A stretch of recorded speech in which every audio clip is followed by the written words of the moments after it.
권, 쌍방 채무 모두 변제기 있을 것. 갑의 소유권 채무하고 을의 대금 채무. 그러면 7월 1일 잔금 날짜죠. 잔금. 따라서 6월 1일 날 주기로 했던 중도금은 갑의 소유권과 동시행관계가 아니다. 소유권하고 잔금하고 이게 바로 쌍방 채무 모두 변제기 모두 이행기 있을 것.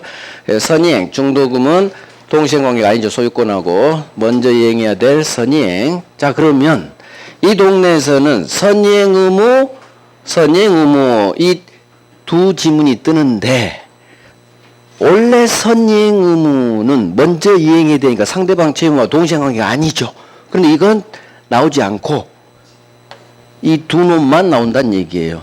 따라서 우리 시험에서 선이행 의무가 나오면 소수로는 선이행이 아니라 동시행으로 바뀌어버린 놈만 나와요. 그래서 선이행 의무 동시행으로 바뀌어버린다. 선이행 의무 동시행으로 바뀌어버린다.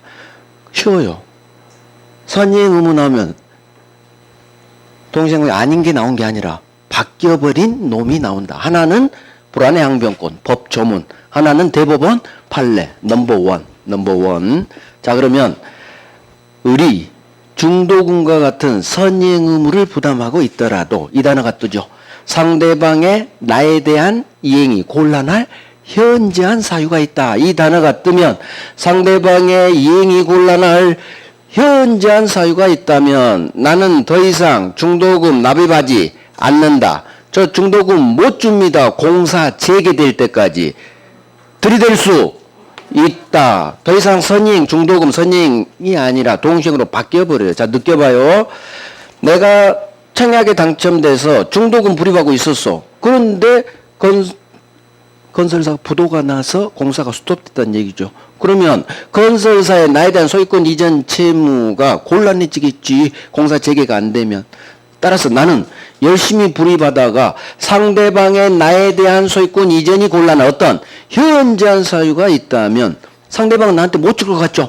그러면 저 중도금 못 줍니다. 할 수 있다. 그래서 선이행이 동시행으로 바뀌는 법정은 불안해 항변권. 그래서 우리 시험에 선이행이 뜨면 원칙이 나온 게 아니라 동시행관계가 아닌 원칙이 나온 게 아니라 동시행으로 바뀌어버린 예외만 나온다. 예외만. 자, 두 번째 대문 판례. 자, 중도금과 같은 선이행 의무를 이행 지체하던 중 이 단어가 떠요. 선이행 의무를 이행 지체하던 중 6월 1일 날 중도금을 줘야 되는데 우리 중도금을 못 주고 있던 중 한 달이 지나서 7월 1일이 됐다는 얘기죠. 이 말을 내가 선이행 의무를 이행 지체하던 중 상대방 채무 변제기 도래 이 문장이 떠요.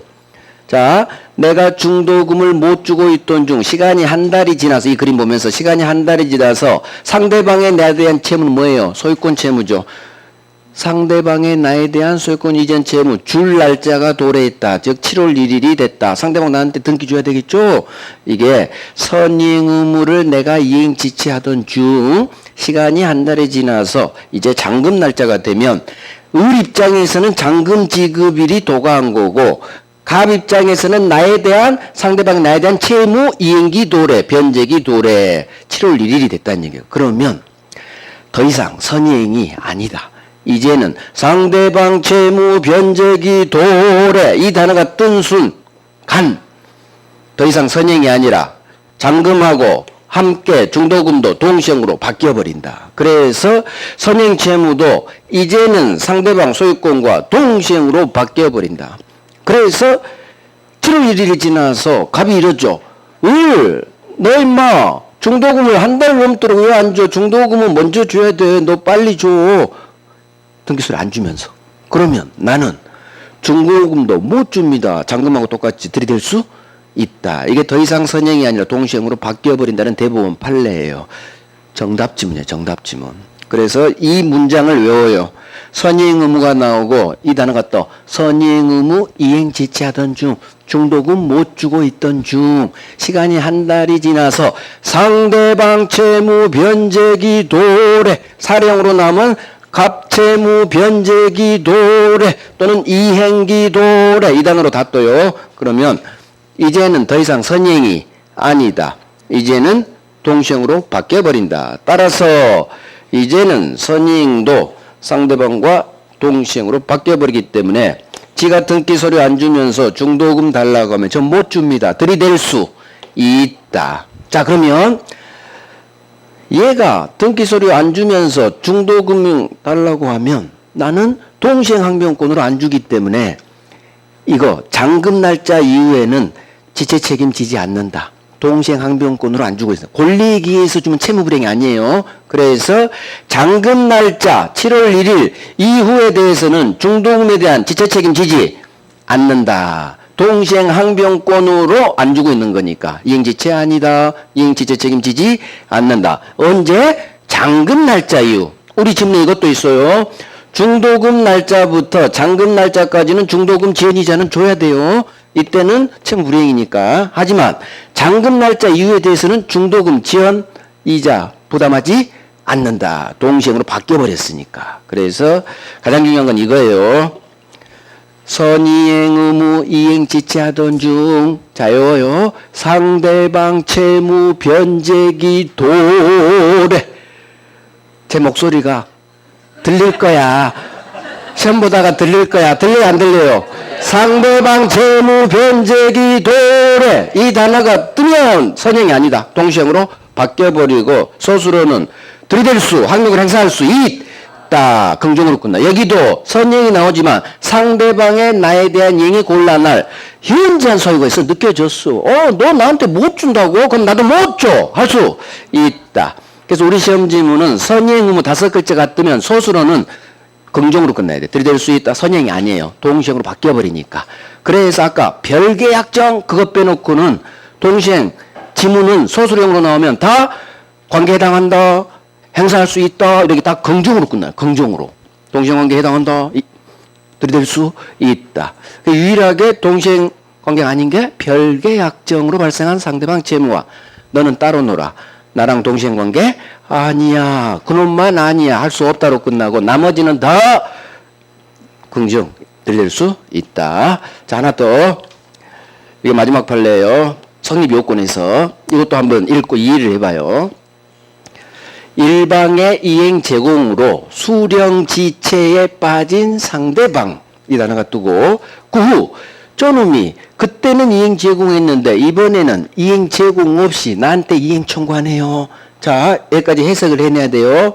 갑이 잔금 날짜가 돼서 나한테 등기소를 이행 제공했어. 그런데 상대방 을이 무슨 상태에 빠졌다? 수령지체에 빠진 상대방. 이 말을 의미를 한번 이해를 해봐요. 물론 외워버리면 되겠지만 갑은 7월 1일자에 등기 줬지만 내가 잔금을 못 줬을 때 을 이행지체, 대금 이행지체를 채권자, 오른쪽이 채권자죠. 매수인 을 수령지체라고 해요. 즉 얘는 등기 제공했지만 내가 잔금을 못 줬을 때 이게 채권자 수령지체, 을 수령지체라고 해요. 그러면 을은 대금 채무에서 이행지체에 빠진 거야. 근데 우리를 힘들게 이행지체라고 하지 않고 채무불이행 이행지체라고 하지 않고 등기서류 수령지체란 말을 써요. 그러면 수령지체에 빠진 상대방 의미는 갑은 등기 줬는데 을이 잔금을 못 준 잘못을 한 거예요. 채무불이행, 을의 채무불이행 이행지체. 그런데 그 후 시간이 지났어. 한 달이 지나서 이때 갑은 이행 제공했는데 새로 그리죠. 갑은 등기소리 줬다는 얘기지. 근데 얘가 잔금을 못 줬지. 을의 채무불이행. 이게 바로 채권자 을 수령 지체. 자, 잔금 못 주고 있었지. 우리 지금 채무불이행하고 있어. 이행지체, 잔금 채무. 시간이 흘러서 한 달 이제 8월 1일 날 갑한테 연락이 왔죠. 을, 너 막 한 달이 넘도록 응? 잔금 안 주면 어떡해. 잔금 줘. 근데 문제는 그때는 등기소리 이행 제공했는데 이번에는 이행 제공했다 안 했다. 이 한 달이 지나서 이놈 갑이 그때는 등기소리 이행 제공을 했는데 이번에는 등기소리 안 주면서 나한테 잔금을 달라고 하는 거예요. 그러면 을 입장에서 아무리 내가 수령지체, 채무불이행 잘못한 나라 하더라도 등기를 안 주는데 내가 잔금을 줄 수는 없다는 얘기예요. 그래서 이 경우 수령지체에 빠진 상대방이라도 이놈이 그 후 이행 제공하지 않고 이행 제공 없이 여기 동그라미 가는 거야. 이행 제공 없이 이행 청구하면 안 됩니다. 저 등기 안 주는데 제가 어떻게 잔금을 드립니까? 저 못 줍니다. 할 수 있다. 긍정으로 동시항명권 행사할 수 있다. 그래서 수령지체에 빠졌다고 해서 의뢰갑에 대한 동시항명을 바로 소멸하는 건 아니에요. 살아있어요. 살아있어야 나중에 얘가 등기 안 주고 청구하면 나는 들이댈 수 있다가 나오니까. 소멸하는 건 아니다. 그런 지문도 나오지만 주로 이렇게 나와요. 결국 수령지체에 빠진 상대방이라도 여기 보는 거예요. 나중에 저놈이 이행 제공 없이 이행 청구하면 나 못 줍니다. 할 수 있다. 동시항명권 행사할 수 있다. 결국 우리 시험 지문은 이 성립요건에 관한 모든 대부분 판례는 별개의 약정 빼놓고는 다 들이댈 수 있다. 들이댈 수 있다. 동시항명에 해당한다. 긍정으로 끝나야 돼. 긍정. 모를 때는 긍정으로 끝나면 들이댈 수 있다 하면 맞는 지문이고 소수로가 동시항명권 행사할 수 없대. 그러면 X지문 확률이 90%예요. X지문 확률이. 자, 이제 효력으로 갑니다. 실제법상 효력. 자, 우리 갑이 등기를 안 줘서 지금 잔금을 안 주고 있는 거니까 이거 동시항명권에 대해서 안 주고 있죠. 따라서 이거 이행지체 채무불이행 아니다. 이행지체 아니다. 이행지체 책임지지 않는다. 먼저 이걸 하는 거예요. 동시항명권이라는 권리에 의해서 지채무 이행을 하지 않은 것은 정당한 권리에 근거해서 안 주고 있는 거니까 이행지체 아니다. 이행지체 책임지지 않는다. 하나 더. 이때 꼭 동시항명권을 행사할 필요는 없어요. 우리 갑한테 동시항명권으로 안 주는 겁니다. 이렇게 말할 필요 없다는 얘기예요. 그냥 동시항명 있기만 하면 무조건 아무 말 안 해도 그냥 자연스럽게 이행지체 책임지지 않는 거예요. 이 말을 꼭 이 경우 우리 갑에 대해서 동시항명권을 행사할 필요는 없다. 행사하지 않아도 동시항명권이 존재하는 것만으로 이행지체 아니다. 그래서 행사해야 된다. X. 전형적인 X지문. 동시항명권 행사할 필요가 없어요. 존재만으로. 행사는 어디 가서 하느냐? 행사가 주장이에요. 주장 행사는 어디 가서 하느냐? 법원, 다음 페이지요. 법원 가서. 소송에서 법원 가서 판사님한테만 주장하는 거지 사람, 갑한테는 주장할 필요 없다. 그래서 이행지체 책임지지 않는데 꼭 동시항명권을 행사할 필요는 없다는 거 외워요. 정답 지문이요. 행사해야 된다. X. 행사할 필요 없다. 을은 갑한테 동시항명권 주장할 필요 없다. 행사할 필요 없다. 존재만으로 이행지체 아니다. 지체임지지 않는다. 자, 두 번째. 다대본 판례예요. 동시항명권이 붙어있는 내 채권을 자동채권으로 상대방 채권과 상계할 수는 없다. 자, 이 동네에서 상계할 수 있다 없다 같으면 다 필요 없어. 무조건 없다. 상계할 수 없다로 끝나야 맞는 지문이에요. 그래서 외워요. 이 동네에서 상계할 수 있다 없다 지문이 뜨면 무조건 상계할 수 없다. 상계할 수 없다. 자, 한번 느껴보면 좋죠. 내가 채권이 있죠. 갑이에요. 갑은 을에 대해서 매매대금 채권을 가지고 있어. 임차인은 주인 갑에 대해서 보증금 주세요 채권이 있죠.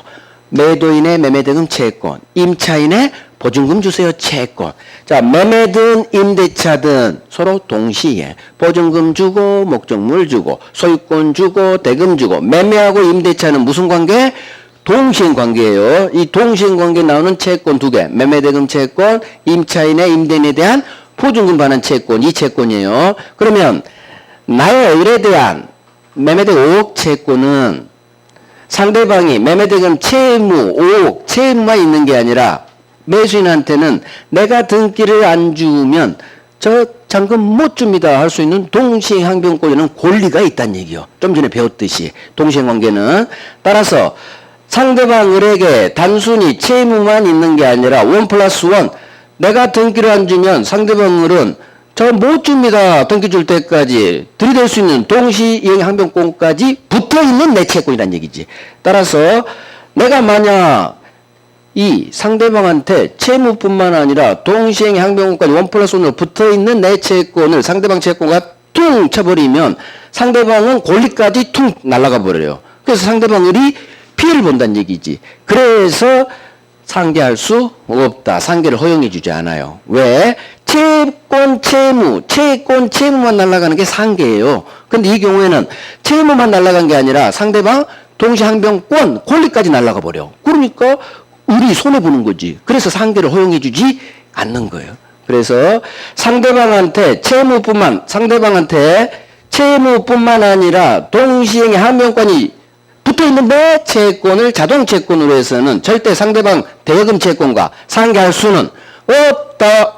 소수로 싸움이에요. 상계할 수 없다로 끝나야 돼요. 그래서 정확히 외워줘요. 정확히. 자, 임대차 종료 후 임차인이 동시행 항변권에게 목적물을 점유합니다. 무슨 얘기일까? 보증금을 받아야 되는데 보증금을 안 줘, 주인이. 그러면 보증금 받을 때까지 저 키 못 줍니다. 이렇게 버티고 있는 거죠. 자, 이거 동시행 항변권이라는 권리에게서 들이대고 있는 거니까 불법 점유? 아니다. 불법 아니죠. 그래서 불법 점유에 따른 손해배상 책임지지 않는다. 대신 무조건 남의 부동산을 기간 넘어서 사용하겠죠. 아무리 동시행 항변권으로 살고 있지만 월세는 내면서 살아야 돼요. 그래서 불법 점유로는 손해배상 책임은 지지 않지만 월세는 부당이득 돌려줘라. 그래서 한 세트로 동시행 항변권에게 점유한다. 불법은 아니다.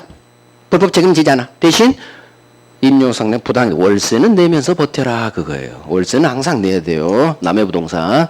자, 소송에 들어가면 당사자는 반드시 동시항변권 판사 앞에서는 주장해 줘야 됩니다. 주장해야 법원은 판단합니다. 따라서 당사자가 주장하지 않으면 법원은 판단하지 않습니다. 직권으로 고려하지 않아요. 자, 그래서 우리 소송에서 판사님한테 주장했죠. 저는 갑이 등기를 안 주니까 잔금 안 주고 있는 겁니다. 아, 그러세요? 그럼 판결이 떨어지겠죠. 어떤 판결? 상환 이행 판결이라는 판결이 떨어져요. 이 상환 이행 판결은 갑은 등기 주시고 을은 동시에 잔금 주세요. 서로 둘 다 주세요. 상환해서. 그래서 원고가 갑일 텐데 소송을 제기한 사람 전부 이긴 것도 아니고 전부 진 것도 아니에요. 절반 반씩 이기고 지고 한 거예요. 그러니까 일부 패소 이렇게 나와야 맞는 점이 되는 거예요. 자, 이런 거 흘러가요. 소송법 영역이라.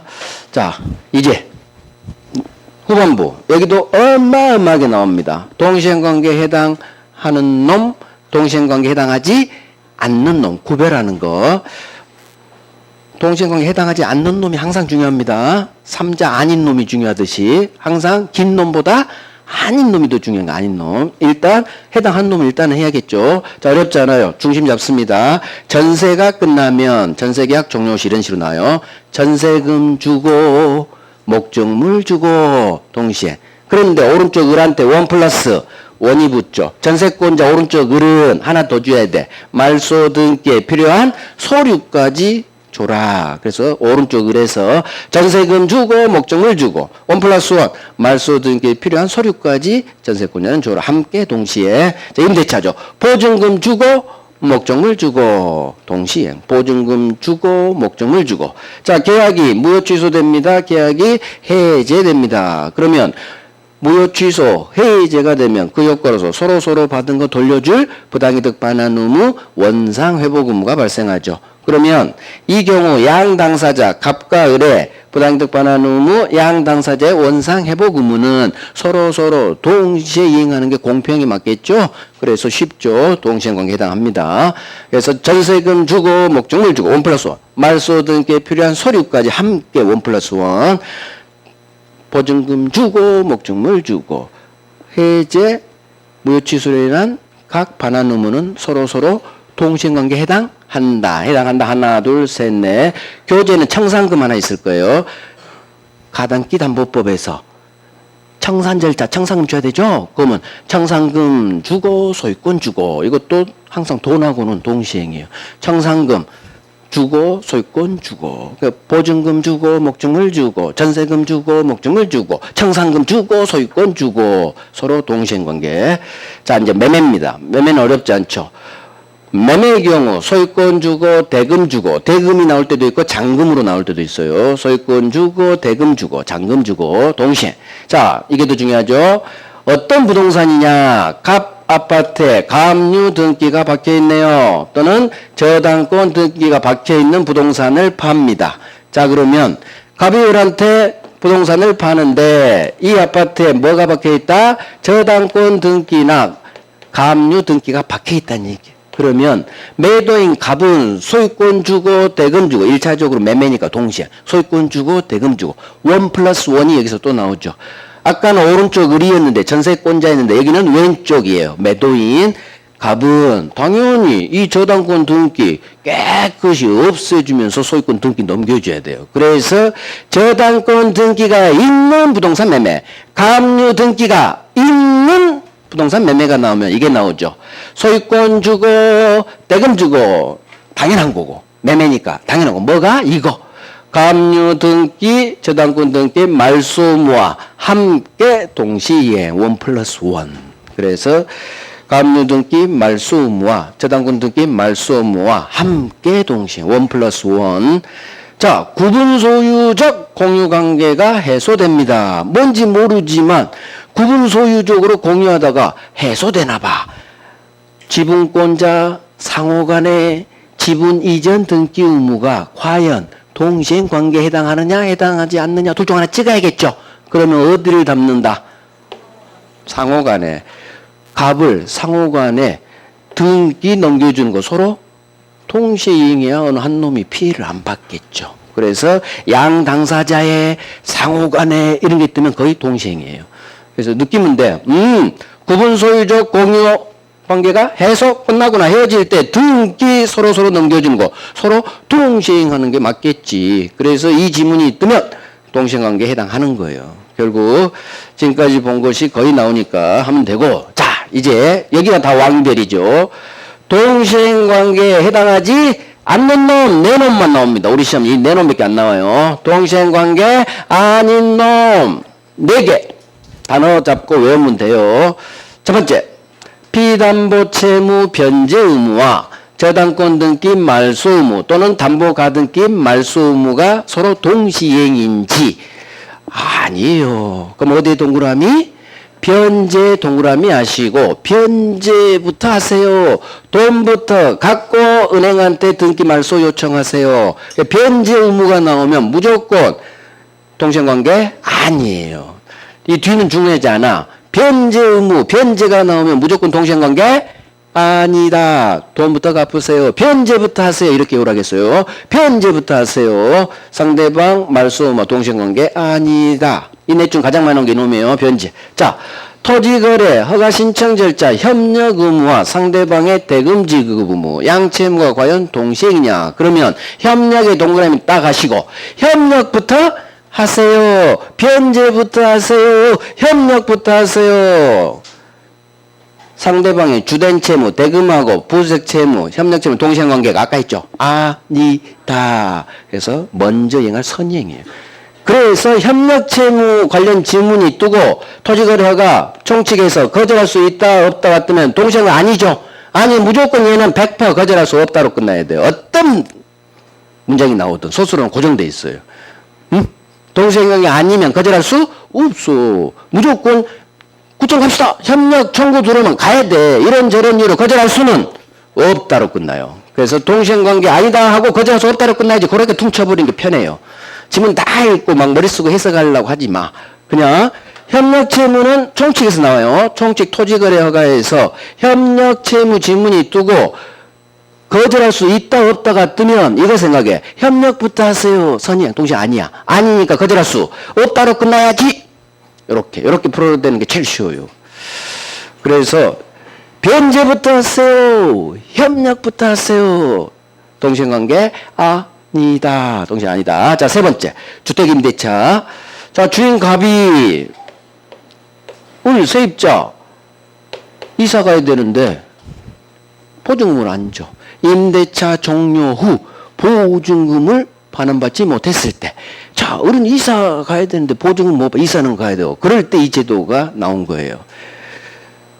주택 소재지 관할 지방법원에 임차권 등기 명령 신청할 수 있다. 그러면 임차권 등기 명령에 또 임차권 등기 박았다면 이제는 방빼도 된다는 얘기죠. 대항력권 상실해도 대항력 우선 면역권 상실되지 않으니까. 자, 등기 받고 우리는 지방으로 이사 갔어. 얼마 후 몇 달 후 주인한테 연락이 왔죠. 일단 읽을게. 이 경우 반드시 임차권 등기 명령에 따른 임차권 등기, 반드시 이 말이 나와야 돼. 이 동네에서는 임차권 등기가 나와야 돼요. 자, 이때 임대인 갑의 보증금 반환 의무와 임차인 을의 이 임차권 등기 말소 의무, 양채무가 동시에 이행해야 되는 동시행 관계인지 결론은 아니란 얘기예요. 자, 왜 임차권 등기 명령에 따른 등기가 박혔느냐? 네가 보증금을 안 줘서 우리 개고생했잖아. 법원 가서 등기 신청하고 등기 받고 말이야. 따라서 갑이 잘못한 거예요. 이놈한테 권리 주지 않아요. 그래서 주인, 당신은 그동안 안 주고 있던 보증금부터 먼저 주세요. 당신이 보증금을 못 줘서 우리 고생했잖아요. 그래서 보증금부터 먼저 줘야 되는 거지. 보증금 반환과 등기 말소가 동시행관계가 아니다. 잘못한 임대인에게 권리 주지 않아요. 그래서 안 주고 있는 임대인 보증금부터 먼저 주세요.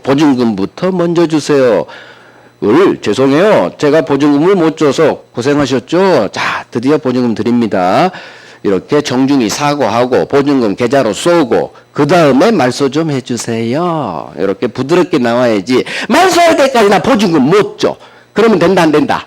안 된다. 그래서 잘못한 임대인에게 동시에 항변권이라는 권리 주지 않아요. 안 주고 있었던 보증금부터 주세요. 그래서 변제부터 하세요. 협력부터 하세요. 등기 명령 등기가 나와야 되고 보증금부터 주세요. 안 주고 있는 보증금부터 먼저 주세요. 자, 마지막 네 번째 판례. 이렇게 시작돼요.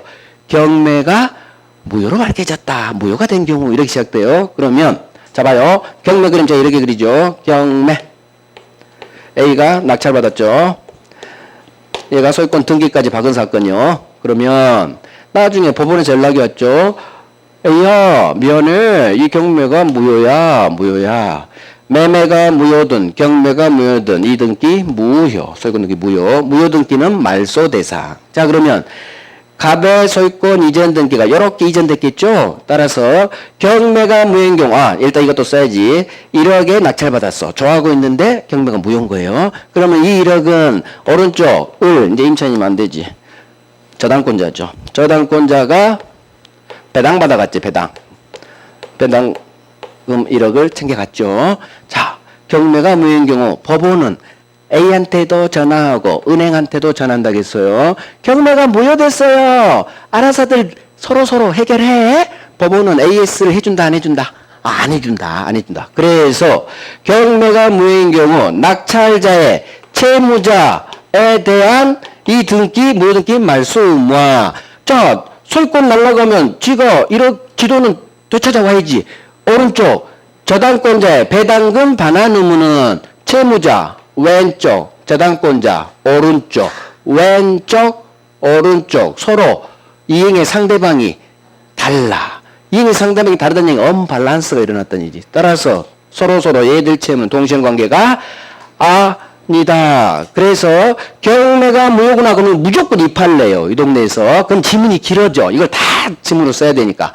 낙찰자의 왼쪽 놈 채무자에 대한 지소유권 등기 말소 의무화. 이건 저당권자를 뭐로 읽는다? 오른쪽으로 읽어야 돼. 오른쪽 저당권자의 낙찰자 A에 대한 배당금 반환 의무는 서로 채무자 왼쪽, 여기서 왼쪽이 생각나야 돼. 이 그림으로. 왼쪽 저당권자 오른쪽 왼쪽. 자, 손가락질 해봐. 왼쪽 오른쪽 서로 이행의 상대방이 다르죠. 왼쪽 오른쪽. 그래서 양채무는 동시행관계가 아니다. 그래서 여기서 왼쪽 오른쪽 서로 이행의 상대방이 다르구나. 언밸런스가 일어났구나. 언밸런스 나오면 무조건 아니다. 부정으로 끝나요.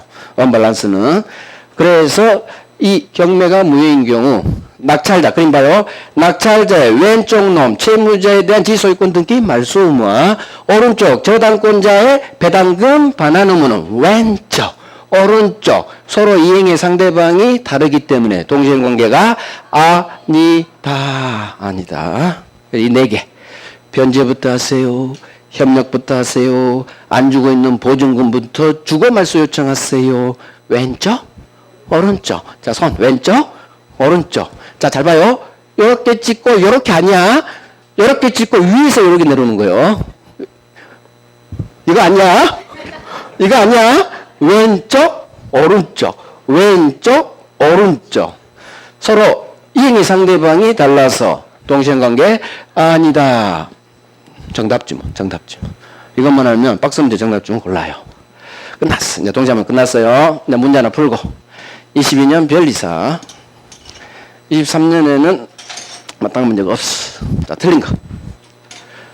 틀린 거. 이렇게 설명형으로 나오면 대부분 판례 지문이에요. 대부분 판례. 우리 아까 성립요건. 자, 1번. 주된 급부만이 동시행 관계에 있다. 주된 급부, 주된 채무죠. 주된 채무만이 동시행 관계에 있다. 맞아요, 틀려요?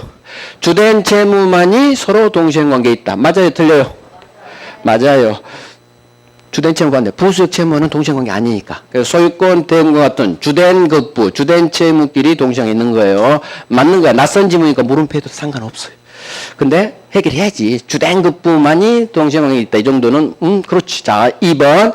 쌍방 채무가 별개 계약에 기한 것이라도 당사자들은 특약으로 동시항변권 성립시킬 수 있다. 자, 어디에 동그라미? 여기가 동그라미 들어가야 돼요. 계약법 머리끝부터 발끝까지 임대차 편변제 가행규정 부속물 거기 나오기 전까지는 무조건 특약 나오면 할 수 있다예요. 다 임의규정이니까. 자, 그럼 한번 이해를 해보죠. 쌍방 갑과 을의 채무가 별개 계약에 기한 것이래. 그러면 별개 약정이구나. 별개 계약이니까 얘랑은 동시행 관계가 아니야. 하지만 별개 약정에 기한 것이라도 갑과 을 당사자들은 지들끼리 특약으로 원래는 동시행 관계 아닌데 동시행 항명권을 성립시킬 수 있다. 맞는 지문. 원래는 동시행이 아니죠. 별개 너 따로 놀아니까. 하지만 못할 게 없죠. 다 할 수 있죠. 그래서 갑과 을은 우리 원래 별개니까 동시행이 아니겠지만 우리 그냥 동시행 관계로 만들자. 할 수 있다. 특약으로 할 수 있다. 맞는 지문. 3번. 쌍무계약의 당사자 일방이 선이행 의무를 떴어. 뭐가 떴어요? 자, 요령이에요.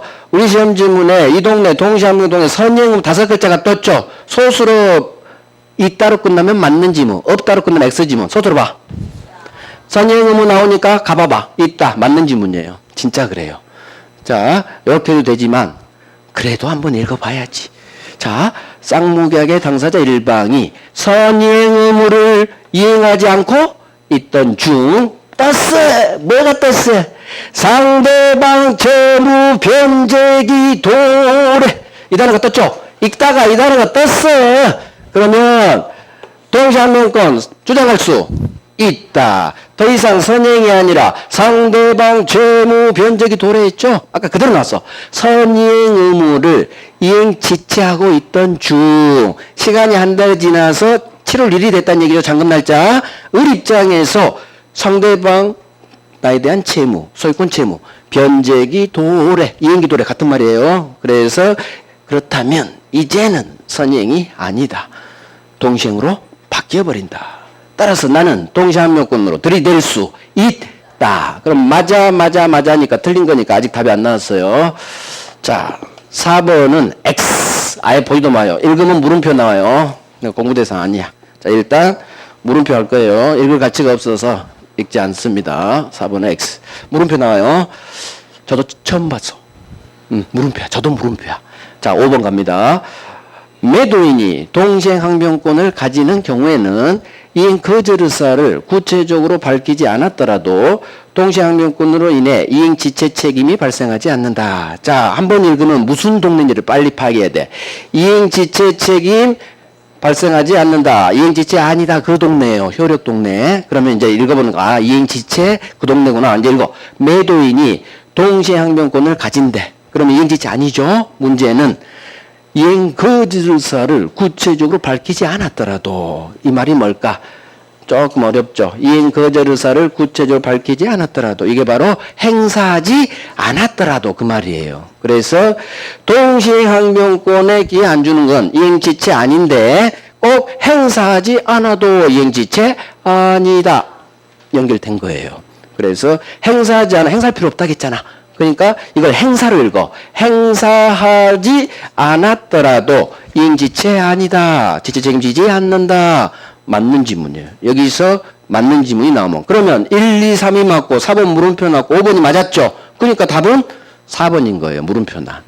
그래서 이런 식으로 나머지가 맞으니까 물음표 난 이놈이 정답. 읽고 정답 다시 읽을 필요가 없어. 나머지가 맞아니까 너 답 이렇게 찍는 거예요. 그래서 이 말을 이해를 하시오. 동시행 항변권 여기에 밑줄 하시고 이행지체 아니다. 행사하지 않아도 맞구나. 그래서 꼭 이행지체 책임지지 않는 경우 이 동네에서 꼭 동시항변권을 행사해야 된다? X. 행사할 필요 없다. 이걸 외워놔야 돼요. 행사하지 않더라도 동시행 지체 책임 발생하지 않는다. 됐어요. 이제 위험부담 갑니다. 자, 위험부담은 주로 사례 문제로 나오고 계약 체결 후 건물이 날아가죠. 계약 체결 후 건물이 날아가. 자, 그러면 일단 기본 그림. 계약 체결 후 을한테 인도하기 전에 넘겨주기 전에 건물이 멸실됩니다. 계약 체결 후 멸실이니까 후발적 불능. 그래서 매매와 같은 쌍무계약에서 매도인 왼쪽 놈 갑이 소유권 이전 채무 소유권 기준이에요. 소유권 이전 채무가 불능에 빠지니까 용어 정리. 항상 위험부담은 왼쪽 갑 매도인이 채무자. 그러면 매수인들은 자연스럽게 채권자가 되는 거예요.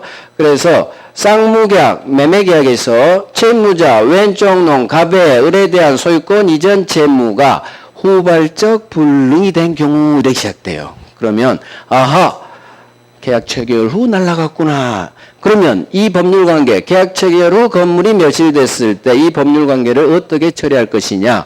이 멸실 불능의 원인을 따진다겠어요. 과연 건물 너는 누가 나를 죽였니?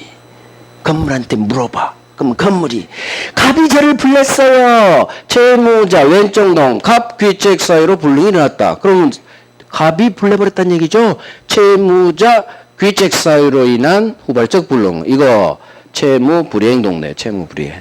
그래서 상대방 을은 얘가 불려버렸기 때문에 당연히 이놈한테 채무 불이행 책임 물을 수가 있다. 그래서 을은 갑을 상대로 채무 불이행 효과 계약 해지할 수 있다. 손해배상 청구할 수 있다로 끝나요. 그래서 항상 멸실, 후발적 불능 동네가 나오면 어떤 사유로 멸실했는지 그거에 따라 소수로가 결정돼요. 채무자 귀책 사유. 그럼 채무자 왼쪽 놈이죠. 갑이 불냈구나. 그럼 을은 상대방한테 책임 물을 수 있겠죠. 어떤 책임? 채무 불이행 책임. 계약 해제, 손해배상 청구할 수 있다. 자, 그런데 이번에는 채무자 왼쪽 놈 갑 귀책 사유 없이 불능이 됐구나. 채무자 갑 잘못 없이 태풍이 날렸구나. 또는 을이 날렸구나. 이거 위험부담이에요. 갑은 지 잘못 없죠. 지 잘못 없기 때문에 이 매매계약 매매된 5억을 을한테 과연 이 경우 받아낼 수 있는지 없는지 매매대금 대가에 관한 위험부담 문제는 여기서 발생해요. 그 위험부담은 채무자 귀책 사유 없는 후발적 불능에서 나오는 거예요. 채무자 귀책 사유 있는 후발적 불능은 이건 채무 불이행 동네예요. 동네가 달라요. 자, 그러면 이제 구체적으로 갑은 잘못이 없어. 문제는 상대방 을도 같이 잘못이 없는지 있는지 이 경우수가 다시 두 개로 나뉘어요. 첫 번째, 갑도 잘못 없고 을도 잘못 없고 쌍방 책임 없는 사유. 쌍방 무책이구나. 동네만 파가면 돼요. 태풍이 날렸구나. 낙뢰 이렇게도 나오고 지진 다 나와요. 그 다음에 불강력 사유 이딴 식으로 나오고 책임 없는 사유 쌍방 이렇게도 나오고 다 이 동네요. 쌍방무책. 갑도 잘못 없고 을도 잘못 없고 쌍방무책. 그러면 이제 쌍방무책이구나. 이렇게 중심 잡고 갑은 조가 갑이 나와요. 채무자 갑은 잘못 없는 을에게 돈 주세요 할 수는 없다. 주어는 갑이에요. 갑은 잘못 없는 을에게 이행청구 돈 주세요 할 수 없다. 쌍방무책이 나오면 무조건 잘못 없는 을에게 이렇게 읽어요. 잘못 없는 을에게 주세요 할 수는 무조건 없다로 끝나요. 그래서 채무자 갑이 돈을 받지를 못하니까 이걸 채무자 위험부담주의, 갑 위험부담주의. 맞는 지문. 이 지문도 또요. 우리 민법은 채무자 위험부담주의를 원칙으로 한다. 그럼 맞는 지문이야. 맞는 지문. 돈 못 받으니까 갑이 대가 위험을 부담한다. 맞는 지문, 맞는 지문. 자, 따라서 건물이 날라갔으니까 갑의 을에 대한 소유권 채무 소멸할 거고 을한테 돈 달라고 못하니 을 줄 필요 없죠. 을에 갑에 대한 대금 채무도 같이 소멸 맞는 지문. 그래서 갑의 을에 대한 소유권 이전 채무도 소멸할 거고 을의 갑에 대한 대금 채무도 소멸해. 왜? 돈 줄 필요 없으니까. 돈 달라고 못하니까. 완결. 자, 그러면 여기서 끌고 가야 돼요. 갑은 을한테 돈 달라고 못하니까 을로부터 이미 받은 계약금 중도금이 있더라. 이거 돌려줘라. 그래서 부당이득 반환 의무 있다. 왕별. 쌍방무책에서 가장 많은 정답 지문이 이놈이에요. 쌍방무책 나오면 반드시 이 지문 정답 지문으로 뜨든 무조건 떠요. 이 지문을 해결하려면 이걸 가지고 끌어놔야 돼.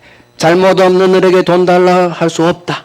따라서 5억을 달라고 못하니까 이미 받은 중도금 3억이 있다면 돌려줘라. 이미 받은 계약금 중도금은 부당이득 반환해라. 주어가 갑이 나오면 갑은 부당이득 반환 의무에 있다. 주어가 을은 나오면 을은 부당이득 반환 청구할 수 있다. 결국 있다.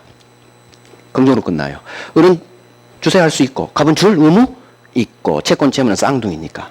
그래서 주어 을은 반환 청구할 수 있다. 이 지문도 많이 떠요. 의무 있다. 주세할 수 있다. 그래서 쌍방무책에서 가장 중요한 거 반드시 하셔야 돼. 잘못 없는 을에게 돈 달라고 할 수 없다. 돈 달라고 못하니까 이미 받아놓은 계약금 중도금이 있다면 돌려줘라. 이렇게 오는 거예요. 돌려줘라. 자, 이제 수용. 토지를 매매했는데 5억에 팔았는데 국가가 수용해 갔죠. 자, 그러면 수용에서는 반드시 보상금 주세요. 이 지문이 뜰 건데, 자, 갑이 토지를 5억에 팔았죠. 그런데 이 토지를 국가가 수용해 갔죠. 자, 그러면 수용도 갑 잘못 없고 을 잘못 없는 쌍방무책이라는 거 빨리 동네 파가시고. 따라서 똑같아요. 지금까지 했던 여기 지문이 다 떠요. 잘못 없는 을에게 주세요 할 수 없다. 뜰 거고, 갑의 소유권 채무 소멸, 을 대금 채무 소멸, 이것도 뜰 거고, 그 다음에 이제 새로 뜨는 게 이것도 떠요. 이미 받은 계약금 중도금이 있다면 돌려줘라. 이 세 지문이 수용에서 뜨고, 그 다음 네 번째 지문이 이거예요. 수용에서는. 자, 갑이 토지를 국가가 수용해간 후 받는 게 있죠. 보상금을 얼마 받았다?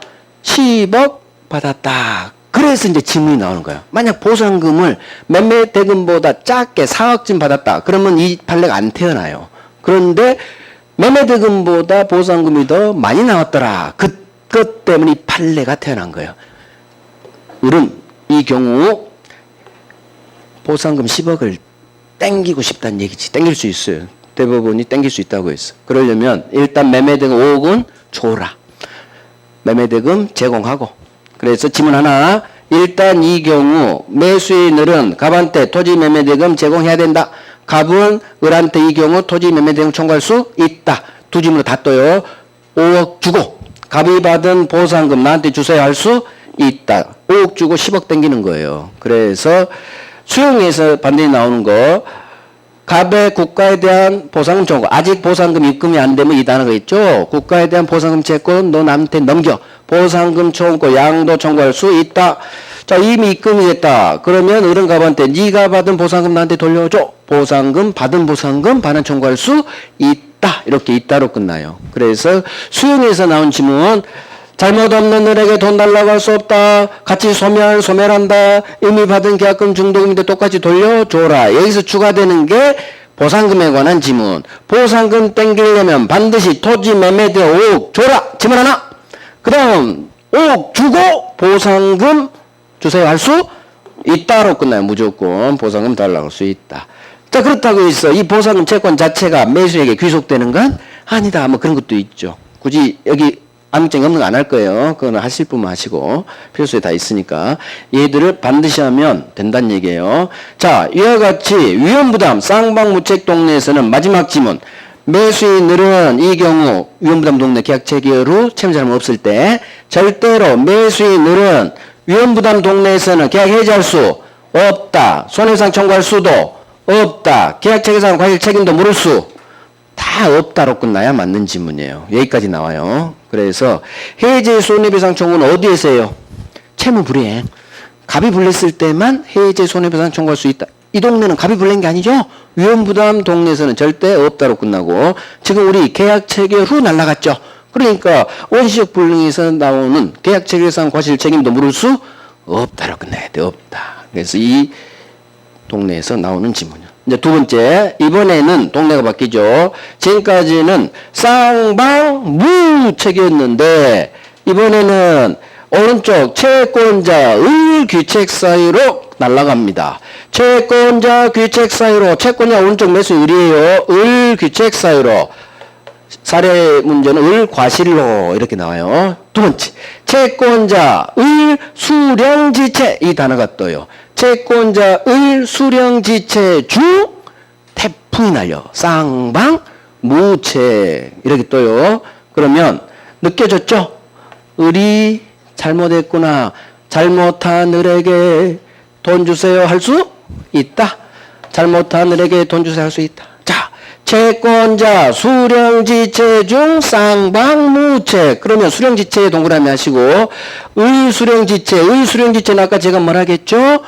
대금 채무 불이행이에요. 수령지체라는 얘기는 등기 서류 수령을 지체한 건데 왜? 을이 잔금 안 주니까 갑이 등기 안 주는 거지. 그래서 을 채무 불이행이에요. 을 채무 불이행.